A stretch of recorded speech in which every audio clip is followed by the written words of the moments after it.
mambo tofauti kabisa, tofauti, na tumekwenda sisi ni kwa ajili ya taasisi yetu kwenda kuomba support kwa ajili ya safari ya Mwanza. Unajua tuna taasisi yetu ina maana hatukwenda tu na watu wa upande wa pili, kwa sababu yeye mwenyewe tulivyoona tukutane naye akasema mnakuja hivi na hivi, tunakuja na watu hawa, akasema sasa ofisini kwangu mimi mwana Simba nikutane naye. Kwa hiyo unaweza ukamkashifu mtu aliyofanya mambo makubwa kwenye Simba, ameipa thamani kubwa Simba, umeona, alafu ukaja kumtia hatiani kwa kitu ambacho yeye hahusiki na wala hakukifanya, kwa sababu kama Jairuti angehusika mimi ungeniona, mzee wa Saruti ungemuona. Kwa hiyo wale wote tuliokuwa pale tungeongea lugha moja. Sisi tulikwenda kwa mambo mengine kabisa, umeona. Kwa hiyo ina maana kwanza waepushe dhana ya kumuingiza Jairuti na zile picha waliokwenda sijui, hapana, sio, wengine tuko tofauti, waliofanya yale labda wametumwa na mtu mwingine, lakini mimi siamini kama Jairuti, umeona. Kwa hiyo ina maana waache dhana ya kumzania Jairuti kafanya jambo baya. Jairuti hahusiki, sisi tulikwenda kwa kitu kingine kabisa, kile kitu kimefanyika kama leo ila wale kesho. Kwa hiyo watu wamechukua matukio ya haya wakaja na ya kesho wakaunganisha zile doti wakapata Jairuti anaharibu. Niwaambie wana Simba wanaofanya hivyo ni wanakosea, kwa sababu kama angekuwa anahusika na mimi ungeniona niwepo pale. Kama kwa hiki ambacho tumekiona leo na kwenye mechi mbili za Simba, naitaka dabi kweli?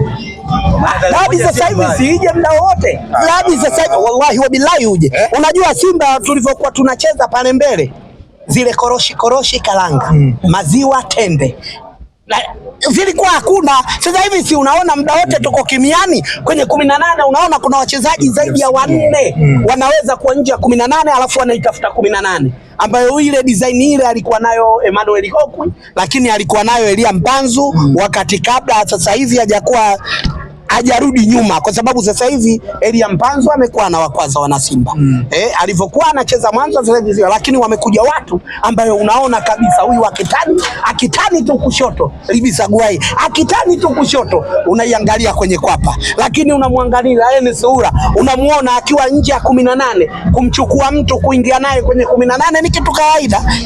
Morris Abraham nayo ni kilaka. Leo umeona kocha kamchezesha namba 8, lakini pale kuna kawaida mkongwe.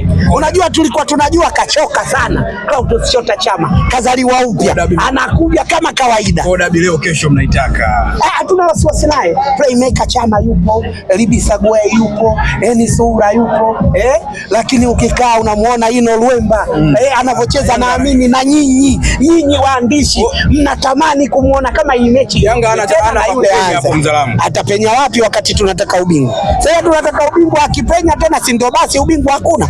Inatakiwa asivuke na pale ndo tukamsimamishe asirudi tena. Wewe umeona sasa hivi hamna anakufa ngapi? Hamna.